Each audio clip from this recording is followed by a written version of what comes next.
Maido! Hi there, Japan fans. Today's show we're going to talk about Shu-Ha-Ri.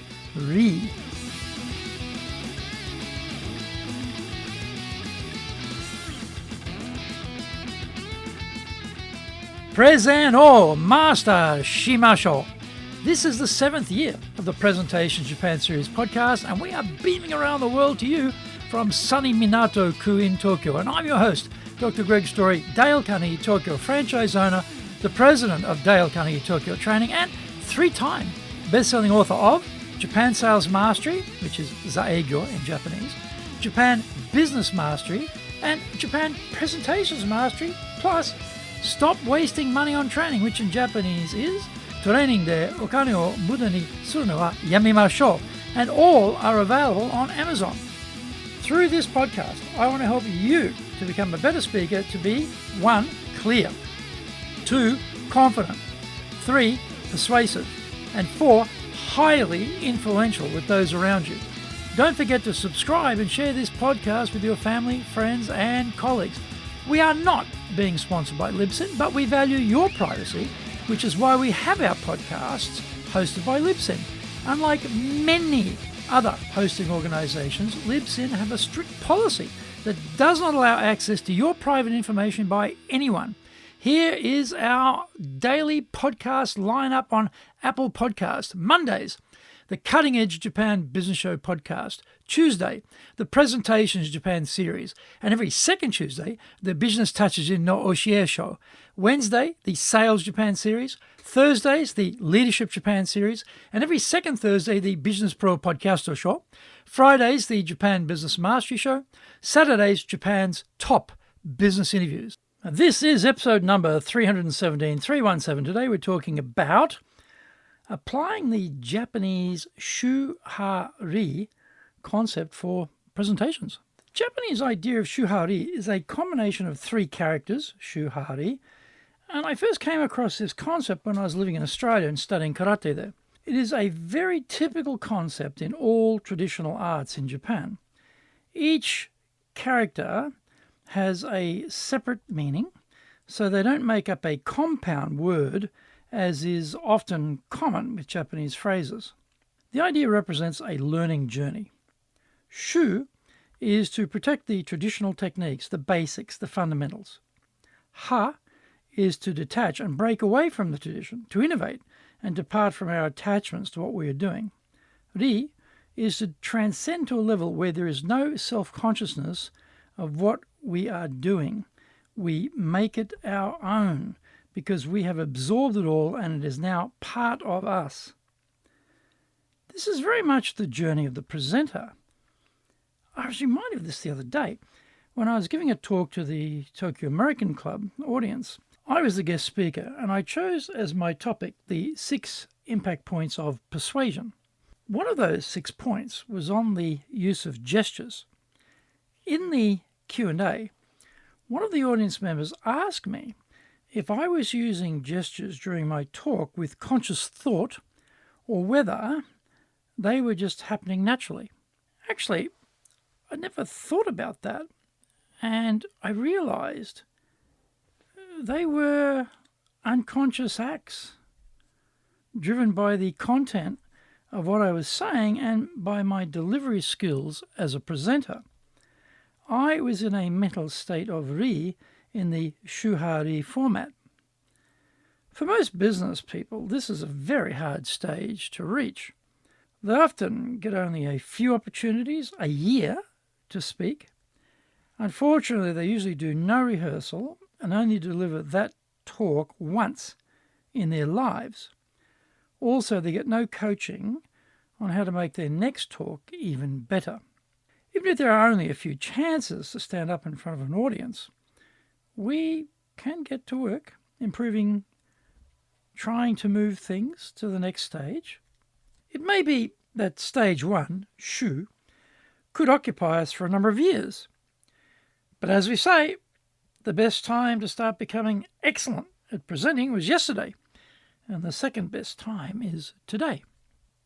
In the first stage of Shu, we need to consciously remind ourselves what we are supposed to be doing. We need to make sure we get our feet in the right position and make sure our body posture doesn't start excluding audience members because we're only facing half the hall. We need to remember to look people in the eye when we speak, as opposed to letting our gaze wander aimlessly like a cloud over the whole audience and find we are paying no attention to anyone. You need to engage the audience, and using direct eye contact is the best way to do that. We need to manufacture our gestures to match the content of our message and to hold them for no longer than 15 seconds so that the power doesn't disappear from the gesture. We have to get our face involved rather than letting it become wooden, and that is actually a pretty hard habit to break.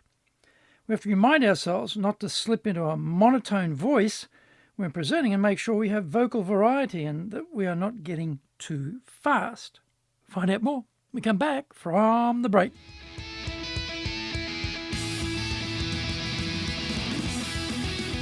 Today's show is brought to you by our public courses, but we are also doing custom in-house programs. We do them in both Japanese and English. Now, on the 30th of November, we'll be doing our Dale Carnegie course, and also we'll have a separate course starting on the 7th of December. This program is a bit of an omnibus course. It's very unusual, it's very unique. I mean, it's something Dale Carnegie created a long time ago, which is still, really hitting the mark for people in every generation, because it sort of covers off how to get on well with people, how to communicate with them, how to lead them, how to deal with our stress, how to increase the size of our comfort zone so we can advance in our careers and our lives. So it sort of covers off a whole bunch of needs, which normally no one course ever does that, but this one does that. Excellent program. On the 12th of December, 12th of the 12th, we'll be doing leadership training for managers. This is the absolute classic, practical leadership course everyone needs. It's got the full toolbox of all the leadership skills you'll need. Practical, not theoretical, practical skills you'll need to be a great leader. Brilliant program. Go to our website at Japan Carnegie, DaleCarnegie.co.jp. So that's Japan-dalecarnegie.co.jp. Lots and lots of value there for you. To do better in Japan, you can email me at greg.story@dalecarnegie.com. From SMEs all the way up to the corporate captains of industry on one topic, leading in Japan. Every second Thursday, we release the Business Pro Television Show. Get my best-selling books on business in Japan, The Bible on Selling, Japan Sales Mastery, or Zaegyo in Japanese, Japan Business Mastery, Japan Presentations Mastery, plus Stop Wasting Money on Training, which in Japanese is Tonen de okane o mura ni suru no wa yamimashou, and all are available on Amazon. Welcome back.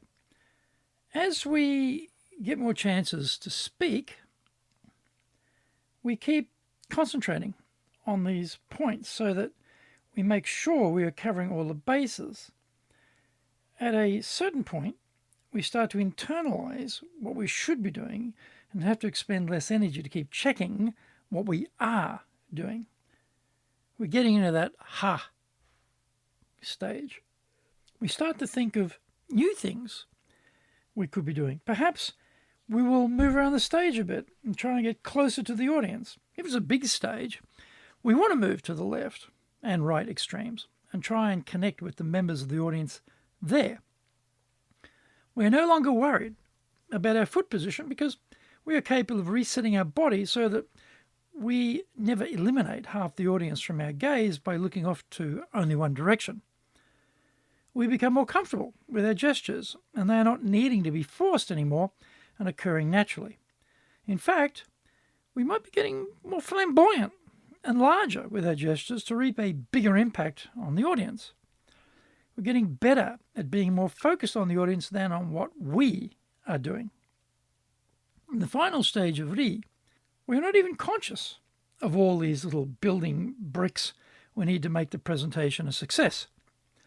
We're not even conscious of ourselves because we are now totally focused on the reaction of the audience and reading their thoughts about what we are saying to see where we need to make some adjustments. We are now focused on what they like and what interests them We start to get into a close embrace with our audience as we move them around, dancing to our tune. We are in sync with them and they with us as we become one unit. Next time you present, make a mental note about which stage you feel you're in. Start thinking about what you need to be doing to move along the journey to the next stage. When you break the process up like this, it provides good insight into our progress and helps us to move forward. Did you get value from today's show? If you did, then share the love around with your family, friends, and colleagues. Don't forget to subscribe and share this podcast. Until the next episode, go out there and apply the learnings from today and become a presentations legend amongst your circle. Thank you for joining me, and please tune in next week. Remember, I'm in your corner, committed to your success here in Nippon.